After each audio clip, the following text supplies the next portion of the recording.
Nous sommes le pont entre les États-Unis, le Canada et la RDC. ExoFreight, pour vos transferts de colis en toute sécurité et en toute fiabilité. Notre particularité est que pour vos différentes commandes des véhicules neufs ou usagés et autres colis, nous effectuons l'achat à partir des États-Unis, du Canada et nous livrons en un temps record en République démocratique du Congo. Nos adresses, aux États-Unis, 1000 Montana Drive, Charlotte NC, 28216. Au Canada, 6377, Boulevard Monk, H4, E3, H8. À Kinshasa, au numéro 32, avenue Kitona, quartier Rigeni, commune de Lemba, et bientôt à l'est de la RDC. Avec ExoFreight, il n'y a plus de limites.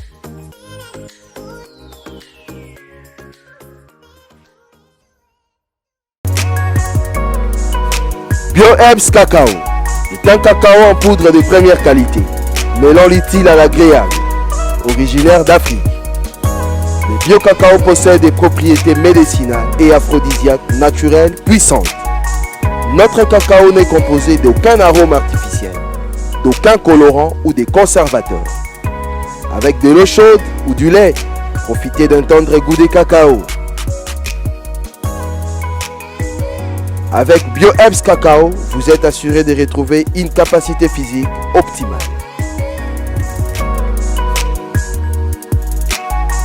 Un complément alimentaire conçu pour les hommes augmente la libido pour une santé sexuelle positive. 30 minutes après l'usage, vous avez des résultats positifs. C'est la première fois que j'ai goûté un complément alimentaire sain, propre, bio, sans produits chimiques et sans aucun effet secondaire qui fait des merveilles. Tout ce qui est écrit pour ce produit est vrai. Bienfait pour le cœur et la morale, lutte contre l'hypertension, pour le diabète. En tant que médecin, je vous conseille de l'utiliser. Et pour devenir distributeur, écrivez-nous sur gemsociety1@gmail.com.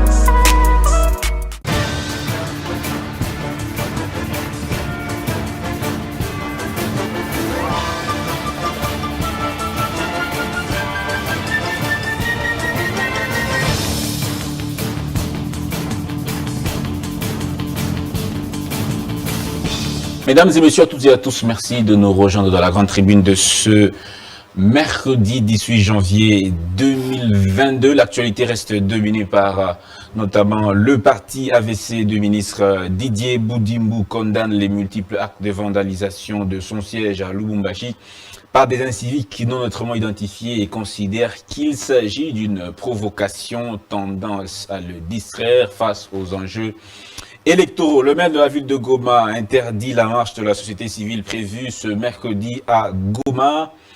Pendant la période de l'état de siège, toutes les marches sont interdites, a-t-il annoncé. Cette marche était initiée par la société civile pour dénoncer l'inaction des forces de l'EAC censées intervenir face à l'occupation rwandaise du territoire congolaise. D'après Nouvel Élan, Mouzito n'a jamais déclaré que Tshisekedi sera vainqueur de la prochaine présidentielle. Déclaration faite dans une communication du parti. Officiellement, le M23 s'est retiré de Kibumba le 23 décembre et Rumangabo le 5 janvier, mais les soldats congolais sont toujours bannis des espaces libérés. Seule la force de l'EAC y a installé des positions, rapporte actualité.cd. On est dans l'ordre de 17 000 $ pour le président actuel et l'ancien président touche 75% de ce que touche le président en fonction de déclaration du ministre des Finances.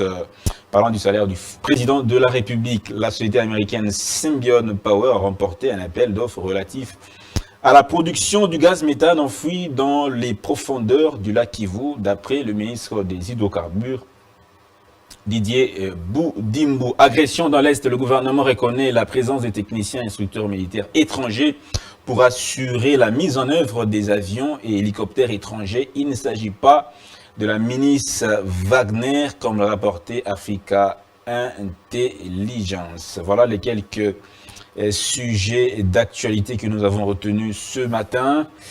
Pour vous, aujourd'hui, nous parlons des deux sujets particulièrement. On va parler des réalisations du chef de l'État. Est-ce que, grâce à cela, grâce à ces réalisations, peut-il convaincre encore l'électorat pour 2023? C'est un sujet que nous avons tellement abordé au cours de nos émissions passées. Nous le faisons également aujourd'hui parce que nous voulons, donc, nous sommes en train de chercher à savoir de quel côté penche la balance.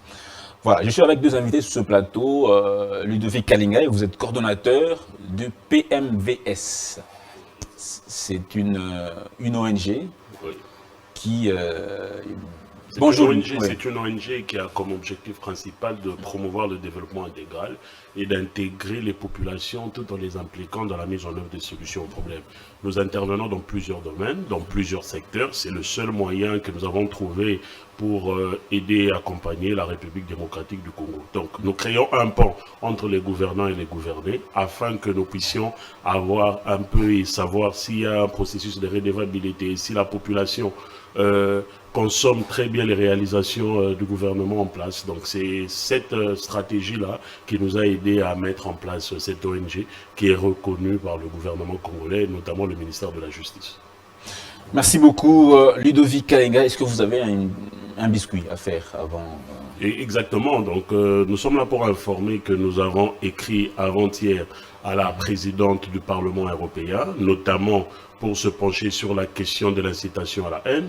Vous vous rappelez très bien le 13 janvier, lors du Conseil des ministres, le chef de l'État a bien tonné sur ce problème d'incitation à la haine.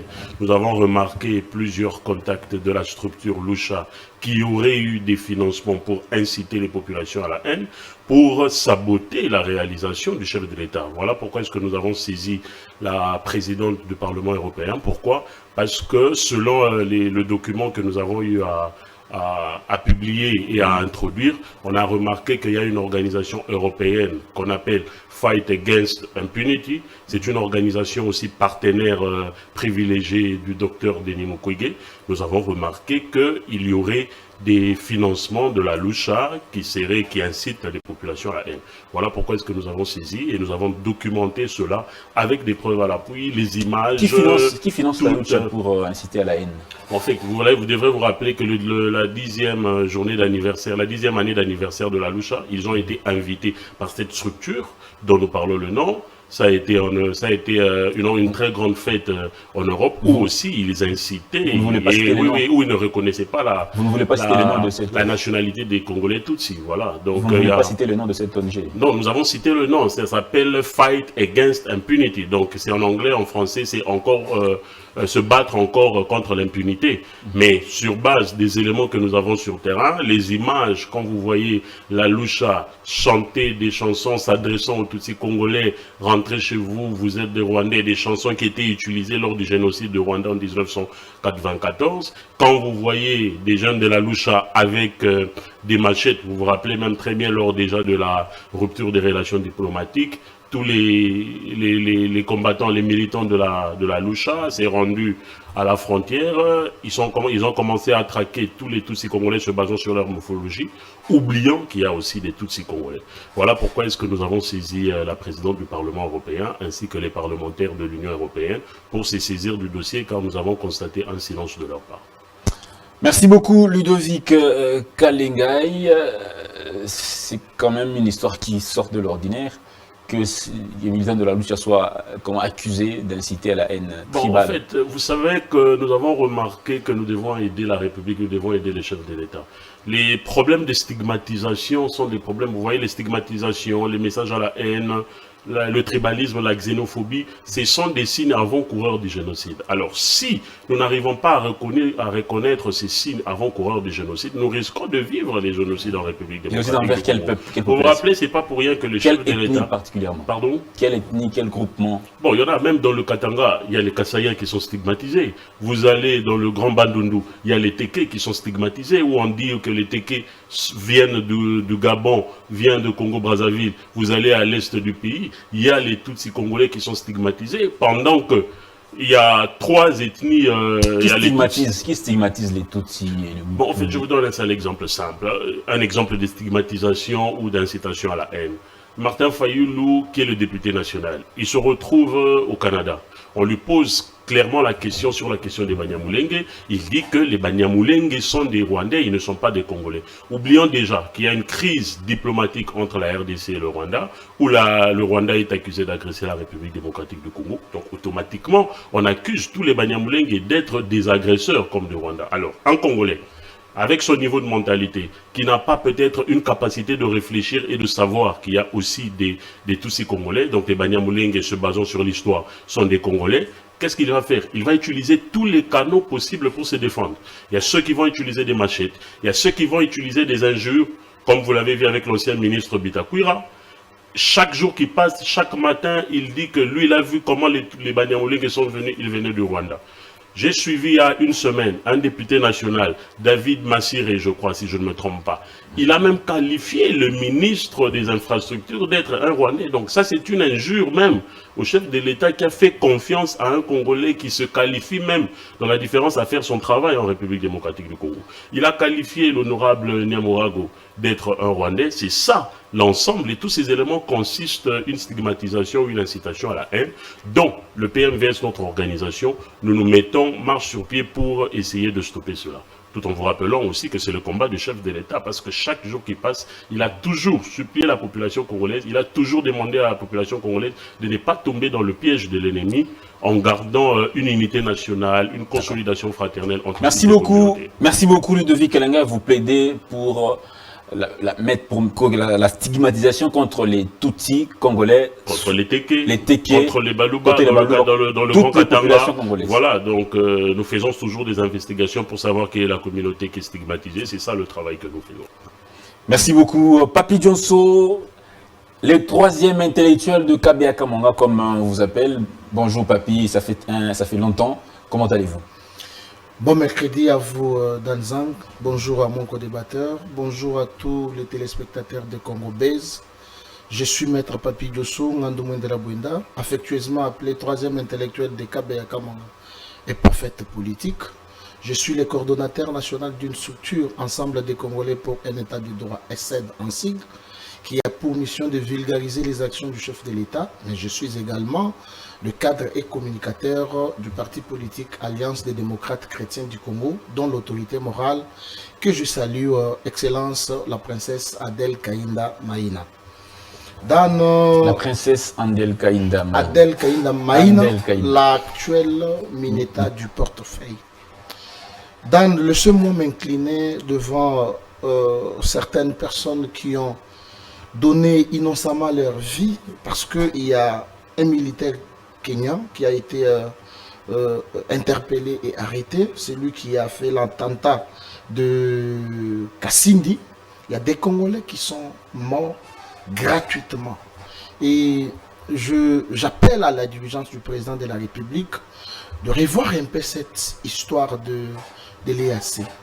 Parce qu'au moment où nous parlons, il y a les troupes kenyanes qui sont à l'est de la République, dans les zones tampons, et cette histoire a fait couler beaucoup d'encre, alors que le FRDC sont épargnés. Nous avons vu même lors du départ de certaines localités du mouvement du M23, il y a eu l'absence totale de nos FARDC. Donc, Monsieur le Président de la République doit veiller à ce que nous nous retirons. Ça, je désengage mon parti politique, je parle en tant qu'analyste politique. Donc, Monsieur le Président de la République puisse quand même y mettre un œil vigilant pour qu'enfin nous nous retirons de cette structure de l'Afrique de l'Est. Dan Zang. Il faut qu'on se pose d'abord la question, quelle est la mission pour laquelle l'EAC est là dans l'Est de la RDC? Dans certains, bon, selon leurs ententes avec les gouvernements, c'était d'abord pour le maintien de la paix à l'espace est de notre pays, et surtout le départ immédiat de ce mouvement M23 qui assiégeait certaines localités de notre pays. J'ai suivi mon co-débatteur qui a parlé, a cité certaines personnalités disant qu'ils sont des Congolais. Nous ne refusons pas qu'ils sont des Congolais, mais ce sont des Congolais d'origine rwandaise. Ils sont des Tutsis. Lorsque Kabila est arrivé au pouvoir, en commençant même par Mouzé, il a amené... Non, mais justement, il dit que les Tutsis, c'est une tribu congolaise. Dans toutes les tribus congolaises, il n'y a pas une tribu Tutsi. Et veuillez un peu recommencer votre recherche, à moins que je ne sois pas au courant de cette tribu Tutsi. Sillonnez sur toute l'étendue du territoire national, vous ne trouverez pas une tribu Tutsi. Sur les 450 Sur les 450. il n'y en a pas. Il n'y en a pas. Ce sont, nous les appelons Tutsi congolais par rapport à l'ordonnance loi de Mobutu qui leur avait fait des Congolais. C'est un problème très sérieux de la nationalité de notre pays. Vous ne pouvez pas me dire qu'Azaria sur Robert... Mais il y a des gens au gouvernement qui sont... Exactement, ces gens sont au gouvernement parce que, vous savez, avant-hier, j'ai fait une émission pour dire que la phrase magique de Mouzé qui disait « ne jamais trahir les Congos », mais Mouzé lui-même a commencé par trahir les Congos parce que lorsque le Rwanda et l'Ouganda voulaient envahir ces pays, alors que les multinationales étaient en Europe voulant aussi exploiter illégalement nos minéraux sur notre sol, ils ont aidé Mouzé à entrer au Congo pour le renversement du fait, comment il s'appelle encore, Mobutu Sese Seko Ouazabanga. C'est ce qui a fait que Mouzé puisse nommer à la tête des affaires étrangères un certain Bizimankara. Tu ne me diras pas que c'est un Congolais. Il a nommé un général-chef d'état-major, comment il s'appelle encore, le nom m'échappe, mais même peut-être au cours, James Kabarebe. Un chef d'état-major. Vous ne me direz pas qu'aussi James Kabarebe est un Congolais. Donc voilà là où la trahison de Mouzé a commencé. Les Tutsis rwandais, s'il vous plaît, la plupart des gens croient que Mouzé était venu pour nous libérer de la dictature de Mobutu, mais Mouzé par contre était venu pour nous livrer au service, pour nous livrer au Rwanda. Moi je peux également dire que Mouzé est un traître. Il a même trahi sa propre conscience. Il s'est battu contre les Rwandais. Il s'est battu contre les Rwandais, mais il s'était uni avec les Rwandais pour enfin exclure Mobutu de la scène politique. Alors, je vais chuter par dire, il y a une lettre qui circule, soit-il, elle provient d'un groupement politique, AFDCA, adressé au Premier ministre Sama Lukonde pour réclamer quelques postes. Si vous lisez la lettre là plutôt, vous serez peut-être estomaqué.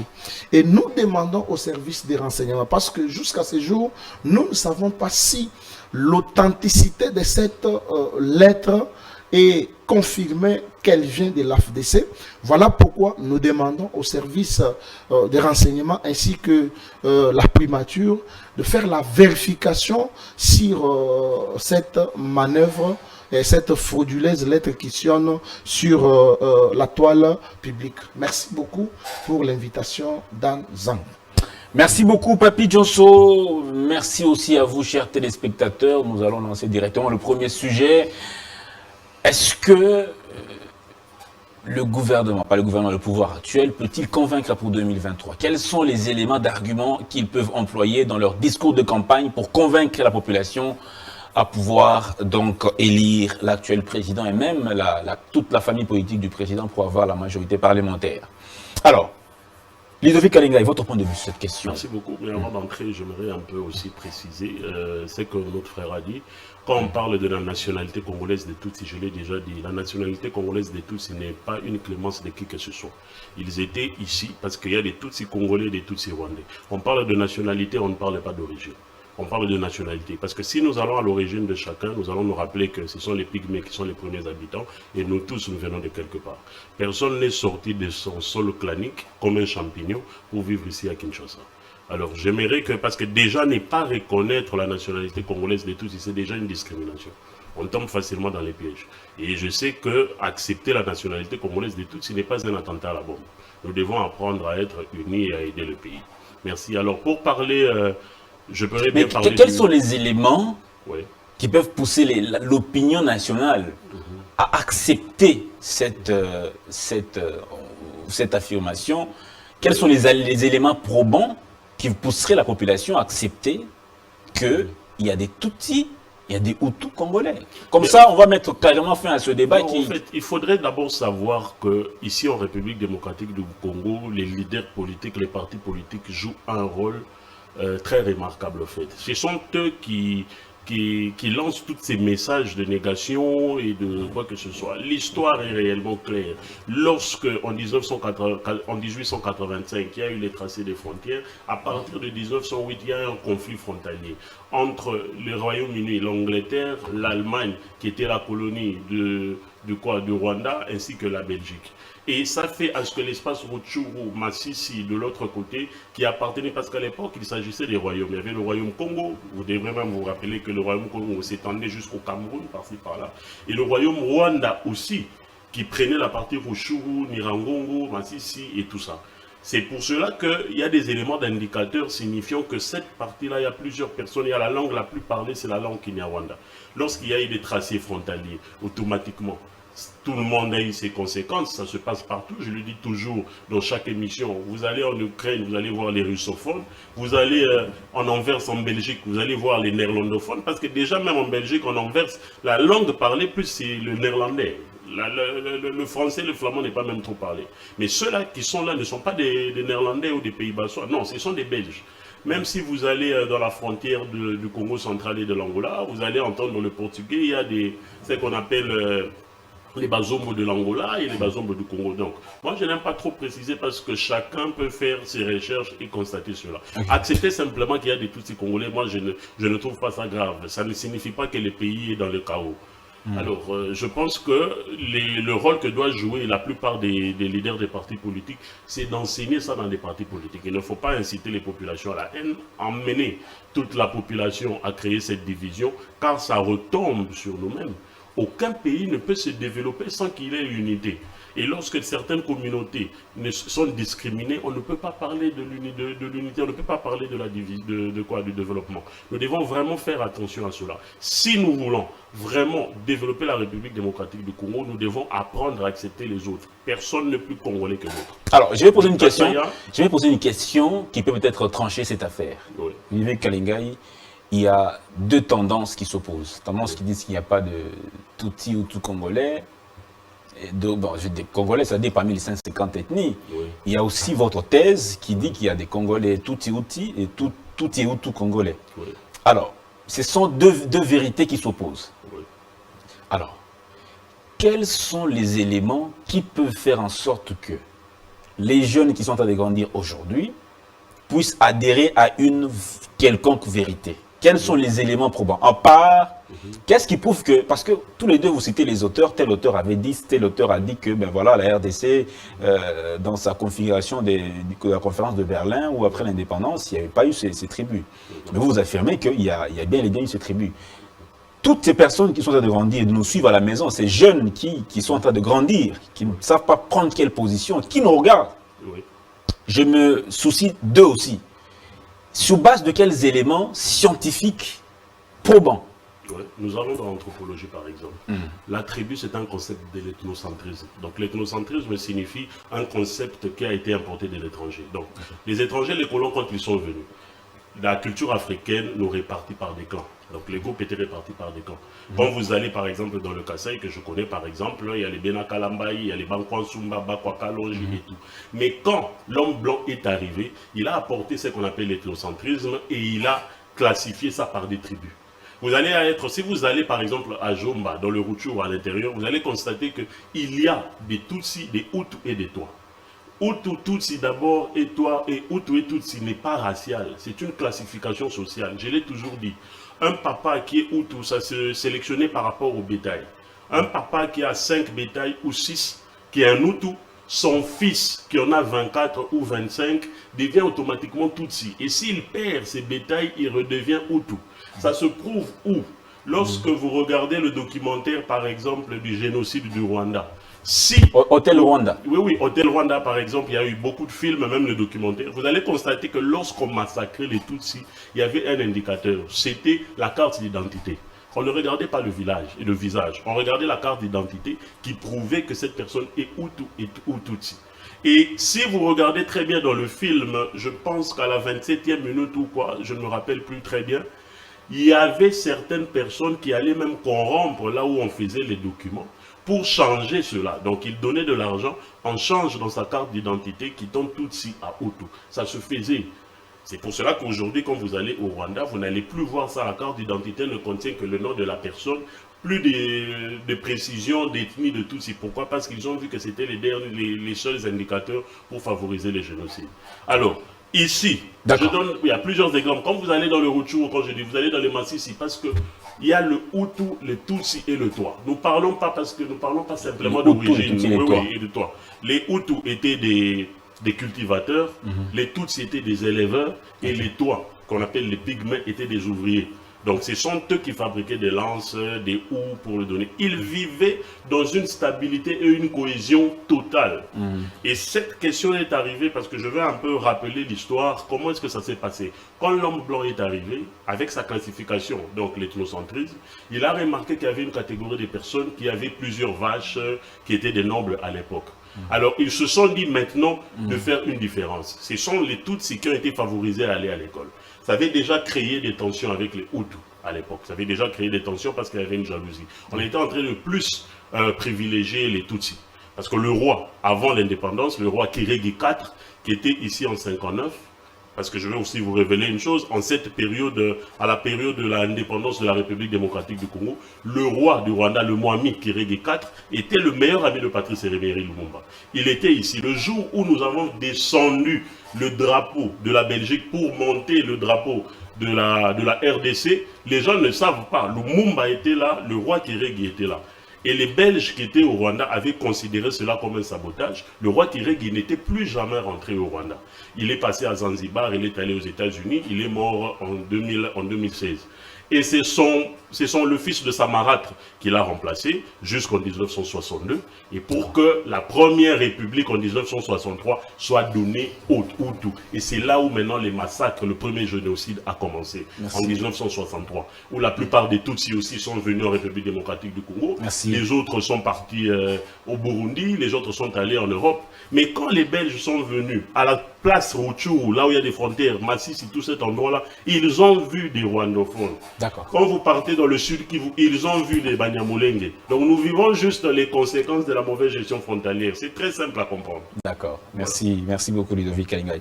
Une réplique avant que nous prenions la thématique du jour? Oui, je voudrais tout simplement dire à mon co-débatteur Ludovic que dans mon arsenal linguistique, je n'ai pas dit qu'il y a l'incitation à la haine. Je vous ai tout simplement dit, allez refaire vos recherches, vous ne trouverez pas une ethnie ou une tribu plutôt, appelée Tutsi. Il n'y en a pas. Mais seulement, nous devons reconnaître une chose. Aucun pays ne vit à vase clos. Dans chaque pays du monde, il y a toujours des expatriés ou des étrangers qui intègrent et qui changent des nationalités.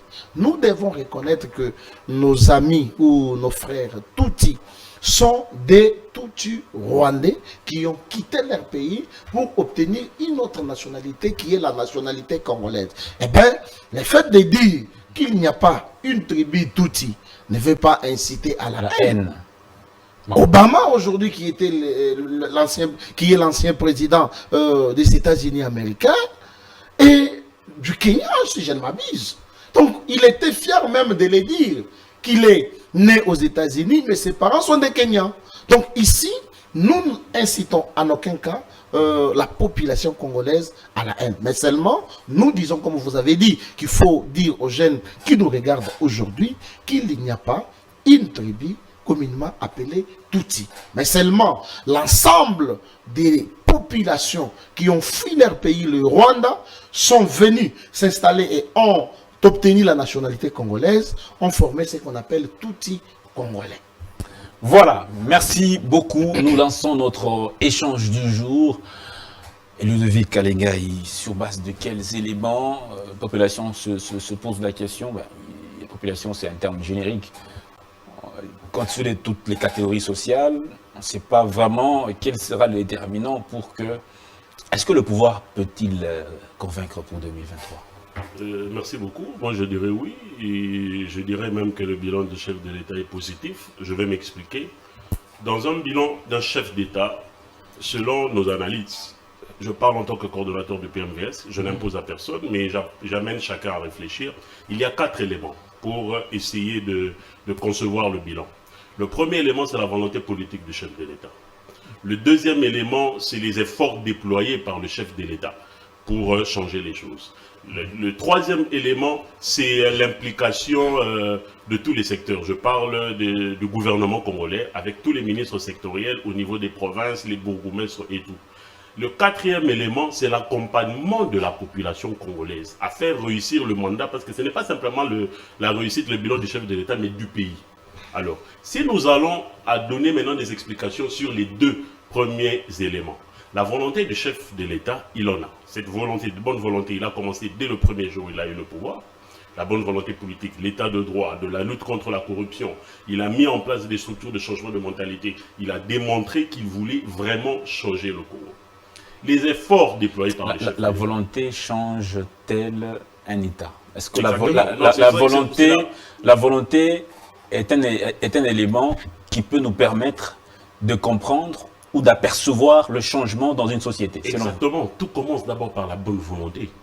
Parce que quand vous avez la bonne volonté d'étudier, par exemple, vous étudiez. Oui. Quand vous avez la bonne volonté de changer votre développement personnel, vous le changez. Tout commence par la bonne volonté. Je n'aimerais pas entrer dans les 4 étapes de l'acte volontaire, dans tout ça. Parce que là, j'irai en psychologie. Mais je reste dans des faits sociaux pour m'expliquer. Je parle de la bonne volonté du chef de l'État à changer les choses. Il en a. Je prends à 25%. Les efforts déployés par le chef de l'État à changer les choses. Vous avez vu qu'il a même interpellé l'avant-dernière allocution à la nation lorsqu'il avait demandé au gouvernement congolais de s'impliquer pour le changement des choses. C'est ça les efforts qu'il a eu à déployer. Il a encore réussi à avoir 25%, ce qui signifie 50% sur 100. J'ajoute les 25% qui sont attribués au gouvernement congolais dans toutes les provinces. Il y a plusieurs secteurs. Le secteur des infrastructures, le secteur de l'agriculture, le secteur de la santé à tous les niveaux. Chaque secteur doit démontrer de son bilan positif pour compléter cette volonté politique, cette volonté du chef de l'État. Okay. Selon les indicateurs que nous avons eus, le gouvernement congolais sur 25% n'avait que 10%. Quand je parle de 10%, j'ai vu simplement les efforts au niveau du ministère des Infrastructures, j'ai vu des efforts au ministère de la Santé, j'ai vu des efforts au ministère de l'Agriculture, nous avons vu des efforts au ministère de la Fonction publique, au ministère de Finances, ainsi qu'au ministère de l'Aménagement du Territoire et quelques-uns. Nous l'attribuons à 10%, ce qui donne au chef de l'État 60% d'un bilan positif. Parlons. Alors, oui. Maintenant, il reste ce qui est le plus important. C'est que le Congolais a fait pour aider le bilan du chef de l'État. Donc, il ne faudrait pas amener... Moi, j'aimerais vraiment que cette émission puisse être pédagogique, scientifique. Exactement. Exactement. Alors, exactement. Il ne faudrait pas amener simplement l'opinion à comprendre qu'un bilan des chefs de l'État ne dépend que de lui-même. Non, non. C'est une interaction. C'est une interaction et il faudrait qu'il y ait une contrepartie entre lui, entre le gouvernement et entre la population congolaise. Je donne un exemple simple. Avec les inondations, je donne un exemple simple. Les inondations que nous voyons chaque jour en République démocratique du Congo. Moi, je le sais que toute l'avant-midi le samedi, c'est un salon. Mais je ne fais aucun effort de pouvoir déboucher, par exemple, les caniveaux qui est chez moi. Quand c'est bouché, et la pluie et il pleuvine, ma ignorance, ça se dirige vers le Willery, vous accusez les chefs de l'État.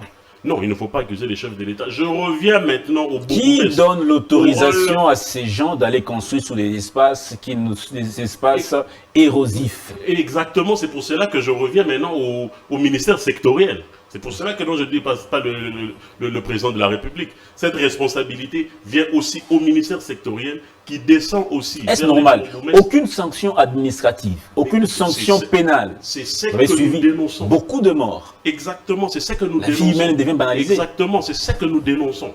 Nous dénonçons cela. Je veux aussi à une autre chose. La plupart des personnes ne savent pas que les maisons communales ont une autonomie financière.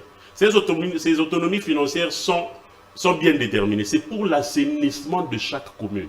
Ils ne font rien parce qu'ils récoltent de l'argent dans des marchés, dans des terrasses. Cet argent doit être affecté dans l'assainissement de la commune où il passe. Mais nos jeunes, par exemple, nous n'avons pas cette information-là. La faute nous revient parce que nous n'arrivons même pas à revendiquer de ce droit-là.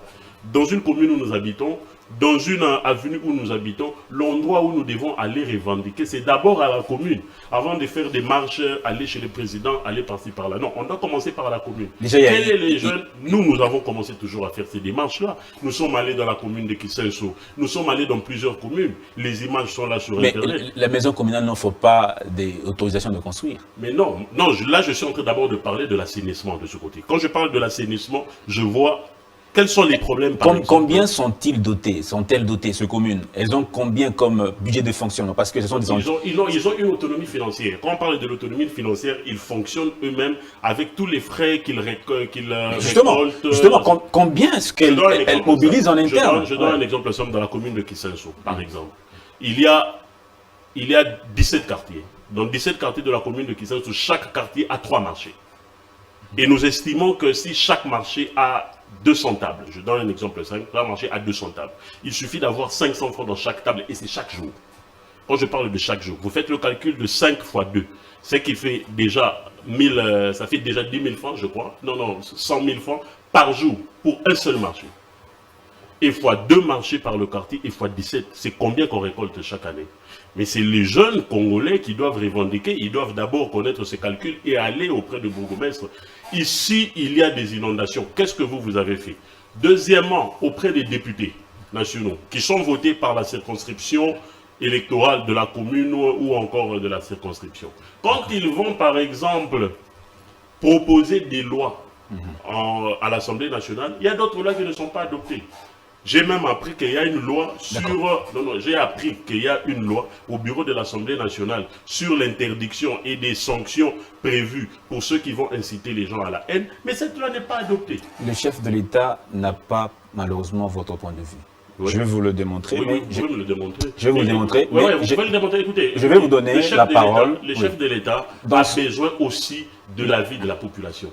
C'est une complémentarité. Il ne faudrait pas l'oublier. C'est une complémentarité. À travers cette émission, le chef de l'État peut avoir une idée. D'accord. Tout le monde a le droit de donner une proposition pour le développement du pays. D'accord. C'est comme ça que ça doit être. Je vais vous repasser la parole, mais je n'ai pas voulu vous interrompre parce que j'avais quelques questions. Je vais vous repasser la parole. Exactement. Alors, Papi Djosso, ça c'est le discours du président de la République. Je suis conscient que la situation sociale de nos compatriotes n'est pas réluisante. Beaucoup de ménages peinent à nouer les 2 bouts du mois et n'ont pas accès aux services sociaux de base tels que l'eau, l'électricité, les soins de santé, les transports. Pour y pallier, Félix Tshisekedi annonce pris en main un train de mesures, notamment l'accélération de la mise en œuvre des projets à impact rapide et visible. On s'arrête d'abord là. Est-ce qu'il a tort ou il a raison en disant que la population a ces difficultés-là? Il est difficile de voir un président de la République reconnaître aussi les difficultés de sa population. Mais au moins, bravo Fachi. Avant d'entamer notre thématique qui est sur le bilan du président de la République, je voudrais informer la population congolaise que le mercredi 11 janvier 2022, nous avons été au centre Nganda, nous, le parti Alliance des démocrates chrétiens du Congo, pour obtenir une lettre ouverte que l'autorité morale, la princesse Adèle Kaïnda, nous avait amenée. Et dans cette lettre, il y avait d'une part une révélation et d'autre part 4 questions. La révélation était à ce niveau. Est-ce que nous connaissons pourquoi le président de la République était allé se faire enrôler à l'Équateur? Donc, comme l'Équateur représente l'eau, l'autorité morale nous a dit dans l'eau, il y a beaucoup de poissons et qu'en 2023, le président de la République, Félix Tshisekedi, sera réélu et le nombre de voix, personne ne sera à mesure de les compter. Ça sera très nombreux comme les poissons dans l'eau. Ça, c'était une révélation sur les plans spirituels. Mais les 4 questions. La première question, qui suis-je? Parce que c'était le membre du parti. Je suis ALDEC, Alliance des démocrates chrétiens du Congo. Que dois-je faire je dois aller m'enrôler. Pourquoi? Là, Pourquoi? c'est un message du parti. Non, non, non. Vous êtes en train je suis de en train mobiliser de... la base. Non, non, non, non, je ne mobilise Alors, pas. la question je suis en train de qui faire... nous est posée. Oui, exactement. Je suis en train de faire, comment on appelle ça, un jurement pour revenir à la question. Mobiliser un peu la base. Merci. Vous allez... Ok, ça va. Mobiliser la base, ainsi de suite pour aller s'enrôler. Et quel est notre candidat? Ce Fachi. Pourquoi Fachi? Wow. 4 ans sans opposition. 4 ans sans marche à gaz lacrymogène. Arrêtez, s'il vous plaît. Laissez-moi, s'il vous plaît. Soyez honnête avec vous-même, Papi Donso. Pas de marche sans gaz. Ne confondez Gaz pas. lacrymogène, s'il vous Non, plaît. ne confondez pas la self. Est-ce que c'est le cas? S'il vous plaît. Ne confondez pas la self-défense et le lancement des gaz lacrymogènes lancés à la population. On a vu des médecins qui ont marché ici, s'il vous qui ont plaît. reçu des gaz lacrymogènes, d'autres tabassés, les médecins qui réclamaient l'augmentation de leur salaire. 100 villes mortes. 4 ans sans un mot d'ordre donné. Bravo Fachi. Bravo. Je reviens dans le bilan.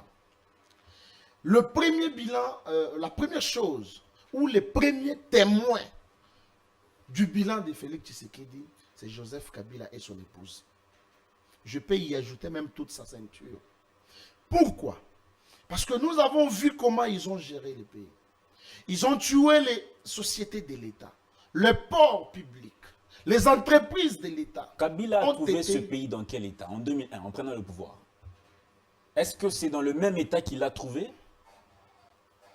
En 2001, 2019, pendant les 18 ans, est-ce que Kabila, en laissant le pays dans l'état où il a laissé, c'est dans les mêmes états qu'il l'a trouvé, selon vous? Kabila a trouvé le budget de 800 millions de francs congolais ou des dollars.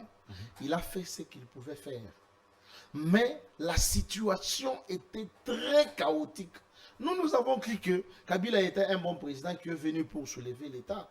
Mais vous savez, prenez seulement les 18 ans de Joseph Kabila, vous allez voir que le pays était enfoncé dans les sols et qu'il faille un Joseph pour mieux vaut 2001 que 2019. Mieux vaut 1997, je parle de 1997. Avec Mobutu. Vous supprimez toutes les dollars. Vous êtes en train de me perdre l'idée. Allez-y. Je suis en train de parler du bilan. Allez-y. Une maman qui vendait la braise, qui n'avait pas la possibilité d'envoyer ses enfants à l'école. Et aujourd'hui, Fachi vient, il dit, mon cheval de bataille, c'est la gratuité de l'enseignement. Et cette disposition constitutionnelle existait bel et bien avant. Mais elle n'a jamais été exécutée. Aujourd'hui, plus de 4 millions d'enfants sont à l'école. Alors, l'approche du gouvernement Matata Pognon, c'était celui d'abord de construire les écoles et puis d'aller progressivement. D'où le projet 1000 écoles qui... Posez maintenant la question à Matata Pognon. Ces projets de 1000 écoles, même pas une réhabilitation, même pas une fondation commencée jusqu'à aujourd'hui. Matata a trouvé un budget de 4 milliards. Il l'a laissé à 4 milliards. Qu'est-ce que Matata a fait? Matata a bénéficié des fonds du contribuable congolais pour les projets Bukangalozo. Il a investi à Bukangalozo pour la récolte d'une université privée. Qu'est-ce que Matata a fait? Nous ne pouvons même pas citer le nom de Matata pour nous. Ici, Félix Tshisekedi trouve l'hôpital général de Mama Yemboussi. Tous les Kinois savent. Il n'y avait même pas la couleur sur les murs. Que même, il n'y avait même pas de matériel. Même pas la couleur ni matériel. Dans cet hôpital, il n'y avait que des chats et des souris qui sillonnaient et circulaient. Mais aujourd'hui, Félix vient. Allez-y, prenez votre caméra. Il y a un bâtiment qui est construit. Je ne dis pas réhabilitation. Bâtiment construit pour l'intérêt de la population congolaise. C'est pourquoi je vous dis que les premiers témoins du bilan de Félix Tshisekedi, c'est Joseph Kabila et son épouse. D'accord. Je peux prendre les infrastructures. Sur le plan de santé, allez-y dans les Kachach, mon co-débatteur. Vous allez trouver un hôpital moderne, construit sur les fonds du gouvernement national, Alors que le militaire, le femme des militaires, y était, il y avait de l'eau plutôt, moins encore d'électricité. Mais nous avons connu un président de la République qui a fait 18 ans au pouvoir, qui n'a jamais foulé ses pieds au camp Tchadjissi. Et il ne savait même pas dans quelles conditions ces militaires étaient en train de vivre. Mais Fathi arrive, il dit, je dois voir les conditions dans lesquelles les militaires et leurs femmes vivent. Voilà, il y a un hôpital. La condition des J'ai militaires dit bien, aujourd'hui moderne. est mieux qu'il y a 4 ans. Moi, je peux dire que c'est mieux. Parce qu'il y a augmentation sur salaire. Qu'est-ce que vous allez me dire? Prenez le veuve de militaire qui vous touchez 25 à 33 000 francs congolais. Mais Fathi arrive, il dit non, non, ça c'est trop peu. Faisons quand même un pas. On a augmenté. Celle qui touchait 33 000 francs congolais, aujourd'hui, elle touche 380 000. Vous allez me dire que le bilan est une telle personne devant la candidature de Félix Tshisekedi, il va raisonner une minute? Non. Devant Félix Tshisekedi, il n'y a aucun candidat qui fera face. C'est pourquoi nous, en ALDEC, nous disons en 2023, c'est Fathi ou rien, par rapport à tous ces éléments que je vous ai énumérés ici. Merci beaucoup, Papy Dionso. Je vous repasse tantôt la parole. Je commence aussi avec vous. Je reprends avec vous la même question. Je suis conscient que la situation sociale de nos compatriotes n'est pas réduisante. Beaucoup de ménages peinent à nouer les deux bouts du mois. Et n'ont pas accès aux services sociaux de base, tels que l'eau, l'électricité, les soins de santé, les transports. Alors, c'est faux ou c'est vrai tout ce que le président vient de dire? Il y a une expression que j'aime toujours dire, le seul moyen d'espérer une seconde chance, c'est d'assumer la responsabilité de nos premières erreurs. Le chef de l'État a parlé avec son cœur. Il a compris que lorsqu'il est venu au pouvoir, il avait promis que ces choses arriveront. Mais Et malheureusement, n'a pas été le cas. Ce n'est pas arrivé. Mais le témoigner et l'accepter, c'est que le chef de l'État a d'abord assumé qu'il y a une preuve de responsabilité. Et c'est une interpellation pour chacun de nous de mettre les mains quelque part et de savoir comment est-ce que nous pouvons... Quand vous dites assumer, ça veut dire qu'il y a échec. Je dis ceci, quand on parle d'assumer, le chef de l'État a constaté que le Congolais, c'est lui-même qui a parlé. Nous parlons dans le contexte du chef de l'État, nous ne voulons pas aller dans l'interprétation. Tout à fait. Le chef de l'État est le plus informé de tous. Quand je dis de tous, de tous. Alors, il a compris qu'il y a beaucoup de familles qui peinent dans la famine, dans plusieurs choses. Et il a compris, il a recommencé d'abord par réconforter cette famille-là. C'est qui est déjà une grandeur.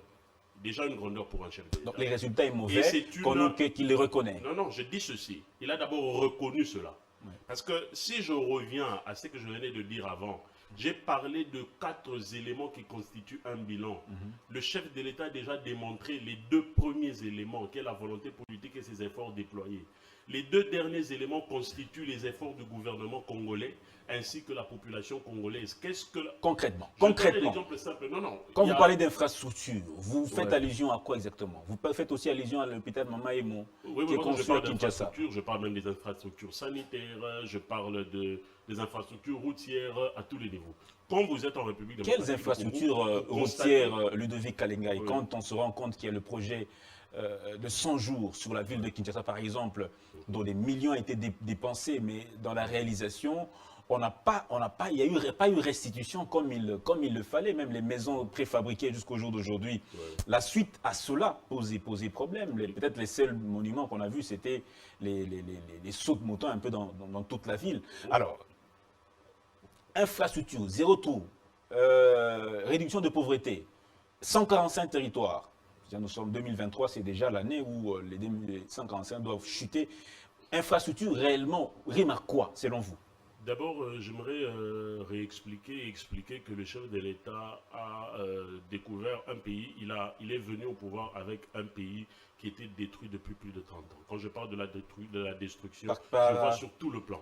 Sur le plan social, sur le plan de la dégradation sociale d'abord de l'homme congolais lui-même. Vous vous rappelez pourquoi l'ancien président de la République avait dit qu'il n'avait pas réussi à changer l'homme congolais? Si vous vous rappelez très bien. Oui. Parce que la plupart des personnes pensent simplement que c'est une parole philosophique. Mais quand vous revenez en nous-mêmes, moi je me suis toujours dit, il y a une expression que je dis, quand le mal nous arrive, le mal est en nous. Qu'est-ce que le Congolais lui-même, chaque Congolais là où il est, qu'est-ce qu'il a déjà fait pour le Congo? Parce que le développement d'un pays, ça appartient à tout le monde. Quand je le dis, c'est à tout le monde, à tout le monde. Chacun Avant de contribue. Avant de demander ce que l'État fait pour vous. Chacun contribue à son développement là où il est. Dans chaque avenue, en commençant dans sa maison, en commençant dans chaque secteur. Et aussi, nous allons le remarquer avec d'autres membres du gouvernement dont le chef de l'État même l'a dit. Je parle simplement de... Le chef de l'État a recadré le ministre Boudimou, qui a même, je viens d'entendre, qui a déclaré que son siège de parti politique a été vandalisé. Mais comment est-ce que ça ne sera pas vandalisé? Il part dans le Katanga et il tient des propos discriminatoires. C'est ça, l'incitation à la haine. Voilà maintenant qu'il a créé le chaos lui-même. Il ne doit pas se plaindre. Moi, je pense qu'il doit juste demander pardon à la personne dont il s'est adressé. Alors, dans des partis politiques, je vous assure, moi personnellement comme proposition, je demanderai à mon frère qui est à côté, qui est dans un parti politique, je demanderai qu'on puisse supprimer tous ces partis politiques. Parce que la plupart des partis politiques sont là pour inciter les gens à la haine. J'aimerais aussi dire à mon frère. C'est un élément de. Je dis, j'aimerais aussi dire à mon frère. La pluralité des partis politiques, c'est un des piliers de la démocratie. J'aimerais dire à mon frère, au fait. Il a bien parlé, nous tous, nous voulons à ce que nous avons ce souhait que le chef de l'État puisse être réélu. Parce que nous l'avons observé. Non, vous deux. Oui. Pas nous tous. Vous deux. Moi, j'ai dit ceci. Moi, je parle de. Peut-être certains Congolais ne sont pas d'accord. En fait, voilà, oui. Moi, je parle de moi et lui. Mais qu'est-ce que nous avons fait? Ma position. Oui, mais ça c'est votre position qui peut être ambiguë ou vous ne devez pas donner votre position, c'est votre droit. Mais nous donnons notre position. Moi personnellement, mon souhait c'est aussi de voir le chef de l'État être réélu. Mais est-ce que nous l'aidons? Qu'est-ce que nous on fait? Personnellement, qu'est-ce que nous on fait? Moi je peux donner un exemple simple. C'est que moi je fais.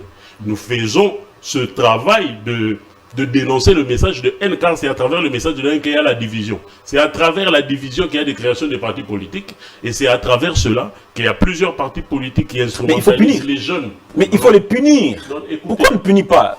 La loi est dure, mais c'est la loi. Vous voyez, nous avons l'impérium. Il faut punir ces gens-là. La punition va servir d'exemple à d'autres de ne pas recommencer. Quand on ne punit pas, c'est à encourager. C'est pour cela que nous proposions même une dictature positive, comme ça s'est fait en Afrique du Sud, comme ça s'est fait en Russie. Parce que si on impose cela au peuple congolais, ça sera très important. Apparemment, on ne comprend pas le terme de la démocratie. Il y a d'autres personnes qui pensent que démocratie, c'est se mettre devant la télévision et appeler les chefs de l'État, M. Félix Tshisekedi. C'est très grave. C'est un papa de la République démocratique du Congo. Nous devons lui donner le minimum de respect. Alors, avec toutes ces personnes, il y a des leaders politiques qui instrumentalisent des faibles esprits, des personnes qui ont un mental faible, apparemment. Un président du parti politique qui se met à dire Félix Tshisekedi est un incompétent. Une personne qui a un niveau mental faible, il se met à dire ça partout. Et lui qui n'a pas une capacité de savoir que ce n'est qu'une opinion politique, il se lance même à se battre partout. Quand il se bat partout, il y a des Koulouna. Il y a des Koulouna qui sont entretenus partout. Il y a les Yaka qui tuent les Téké de l'autre côté. Moi, je me dis c'est même très grave parce qu'on ne parle pas de ça. Donc, la responsabilité appartient à tout le monde. Moi, j'aimerais vraiment que le chef de l'État puisse mettre en application une dictature positive. De manière que non, même s'il y a un membre du gouvernement, donc, vous reconnaissez des dérives, des failles? Oui, il y a beaucoup de failles, au fait. Il y a beaucoup de failles. Oui, quand je parle de failles, c'est pour cela que j'ai même énuméré tous les 4 éléments. Par rapport à ce que le chef de l'État devrait faire, les 2 éléments, il a déjà 50%. Il a déjà 50%. Les 2 autres pourcents reviennent au ministre sectoriel, au gouverneur, au bourgmestre et à nous aussi, la population congolaise, de pouvoir compléter cela. Et pour compléter cela, nous demandons, c'est pour cela que dernièrement et chaque jour, nous demandons une transition de 4 ans avec le président de la République pour unifier le pays. Transition. Nous ne pouvons pas aller aux élections avec cette division, c'est très grave. Et nous risquons d'arriver dans des bureaux de vote où les gens se battent. Je suis venu voter qui de l'autre côté, Katumbi? Non, ici c'est Félix, il se bat. Transition des 4 ans. C'est très grave. Avec qui? Pardon? Transition des 4 ans, qui a la tête du pays? Avec mes transitions des 4 ans, avec le président de la République. Comment est-ce qu'il va aller? Il va partir pendant qu'il n'y a pas eu élection. C'est pas constitutionnel. Non, c'est constitutionnel. Qu'est-ce que la Constitution dit? Le nouveau président vient quand? Lorsqu'il y a déjà un autre président élu. Automatiquement, c'est ça. Quand le pays ne va pas bien, on va aller en transition. Il y a même des indicateurs qui prouvent. Il y a l'état du siège de l'autre côté, il y a l'insécurité de l'autre côté à l'est du pays. Dans Kwamount, il y a de l'insécurité, il y a des Koulouna ici. Il y a une division qui crée de la haine tribale avec tous les leaders des partis politiques. C'est très grave, mon cher ami. Merci beaucoup, Ludovic Kalingai. Alors, Papi Djonso, le programme du président de la République avant de prendre le pouvoir Le programme portait notamment la mention de lutte contre la pauvreté. Est-ce qu'aujourd'hui, on peut se dire que la pauvreté a reculé en République démocratique du Congo, où elle se porte mieux? Merci beaucoup, cher ami Dan. Mais il y a une situation qui m'a fait rigoler ici sur le plateau. Ludovic parle de la suppression des partis politiques parce qu'il y a certains leaders qui ont des propos discriminatoires et vexatoires. Mais écoutez, cher ami, on va lire Barack Obama, je ne sais pas dans quel ouvrage qui m'échappe les titres.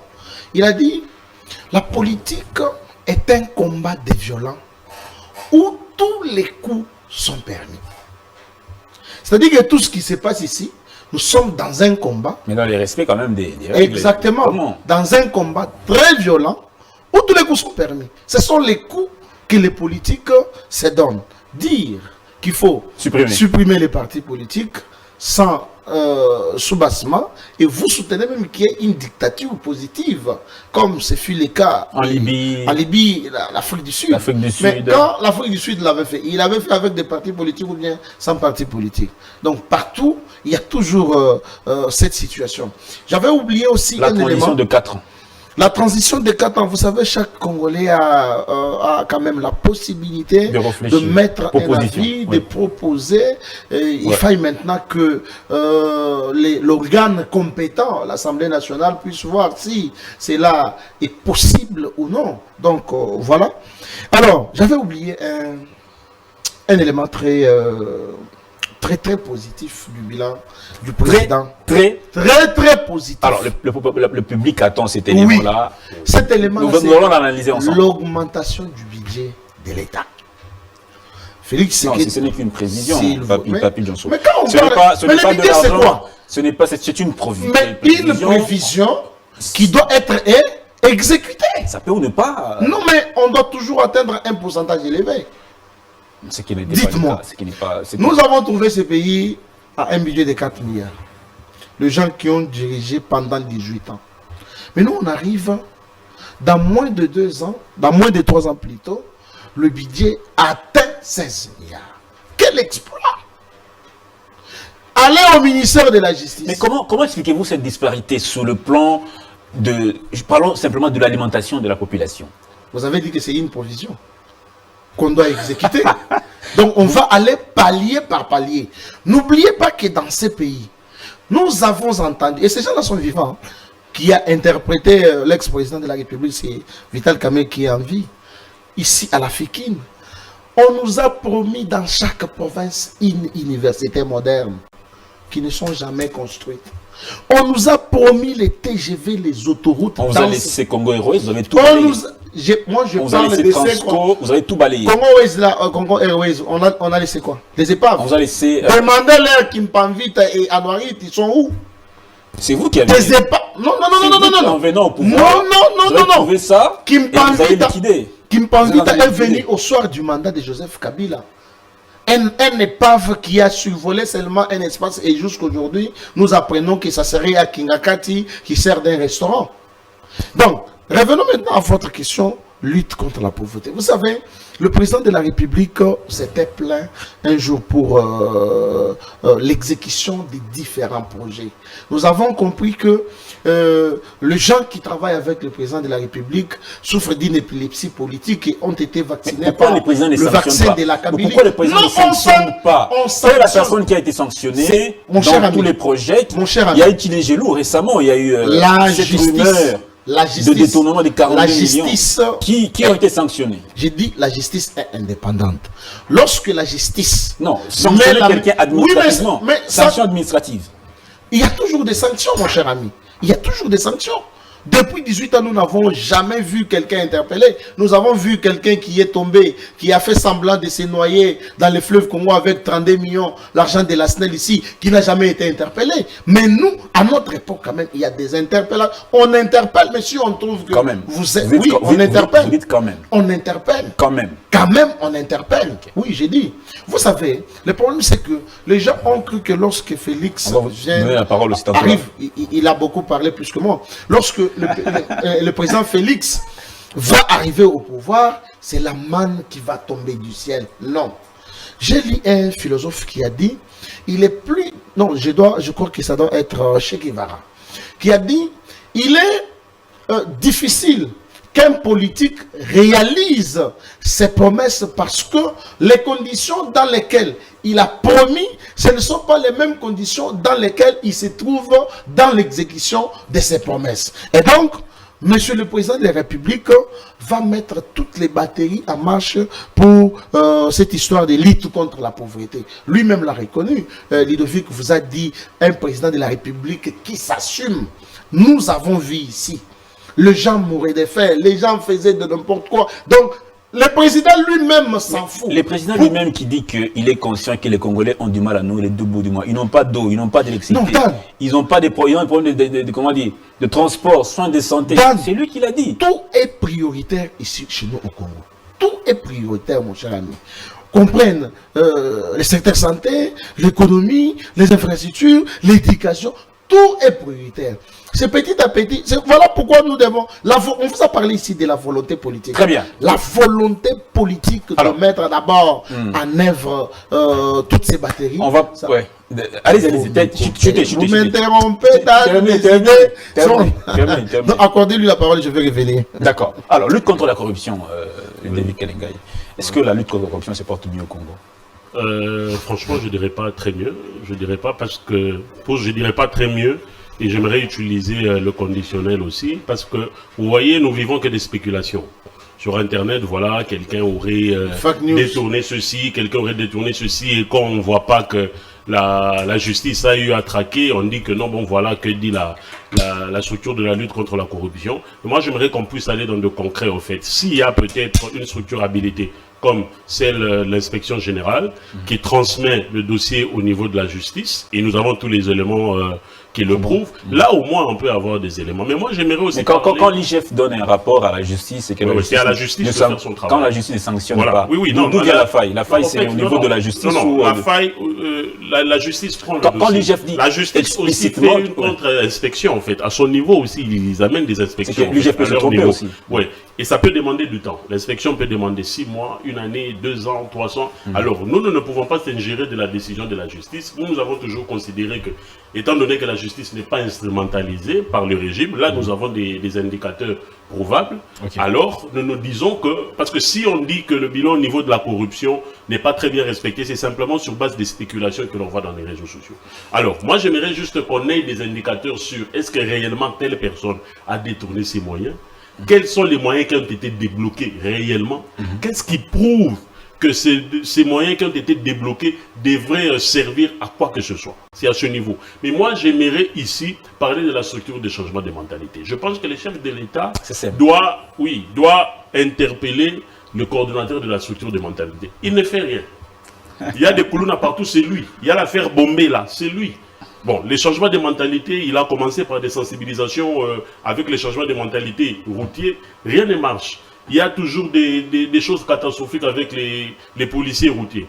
Au niveau même de la discrimination, c'est à ce service-là, c'est pas pour rien que le chef de l'État a eu à créer cette structure. C'est pour cela que j'ai insisté en disant que le bilan du chef de l'État doit être partagé avec tout le monde. J'ai parlé de 4 éléments, mon cher ami. Je le répète, la volonté politique du chef de l'État qu'il a déjà. Deuxièmement, ses efforts déployés pour changer le Congo qu'il a. Le chef de l'État a déjà garanti 50%.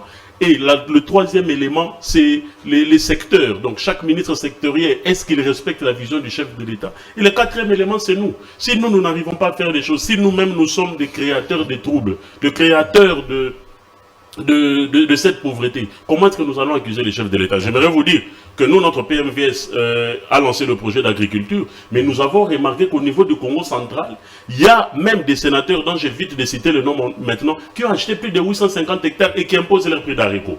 C'est tout à fait anormal. Et comment est-ce qu'on va dire ça au chef de l'État? Merci beaucoup, Ludovic Kelengai. Papi Johnson, on termine avec vous, lutte contre la corruption.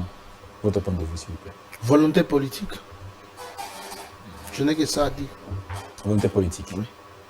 Il n'y a pas de Le président de la République manifeste, moi je peux dire à 70% de cette volonté-là de mettre fin à la lutte contre la corruption. Et donc nous devons l'encourager et les soutenir dans toutes ces démarches qu'il fait pour le bonheur de notre pays. Merci beaucoup. Merci d'avoir répondu à notre invitation, mesdames et messieurs. Merci Ludovic, merci Papy, merci à vous tous de nous avoir suivis. Nous vous disons merci. On va donc se retrouver demain pour poursuivre notre émission avec d'autres sujets d'actualité autour d'autres acteurs politiques, même de la société civile. Vous êtes aussi intéressés. La Grande Tribune, c'est pour toute la population. Portez-vous bien et à demain.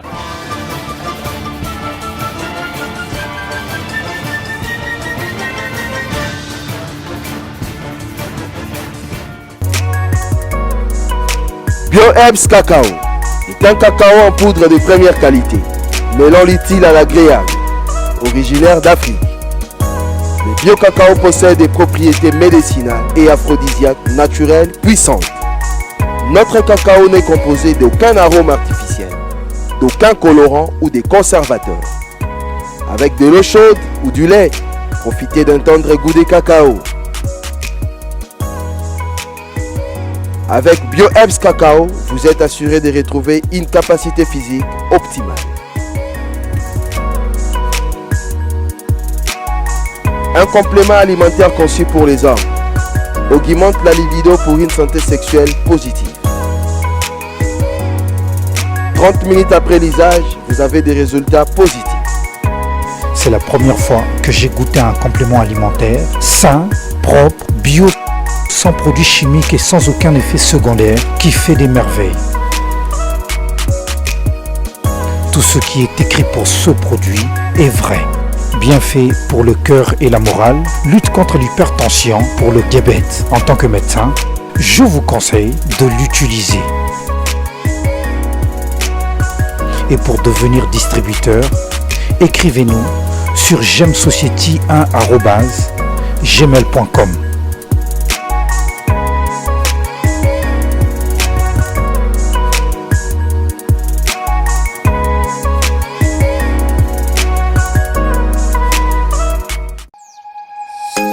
Nous sommes le pont entre les États-Unis, le Canada et la RDC.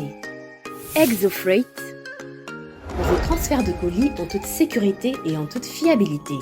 Notre particularité est que pour vos différentes commandes des véhicules neufs ou usagés et autres colis, nous effectuons l'achat à partir des États-Unis, du Canada et nous livrons en un temps record en République démocratique du Congo. Nos adresses aux États-Unis, 1000 Montana Drive, Charlotte NC, 28216.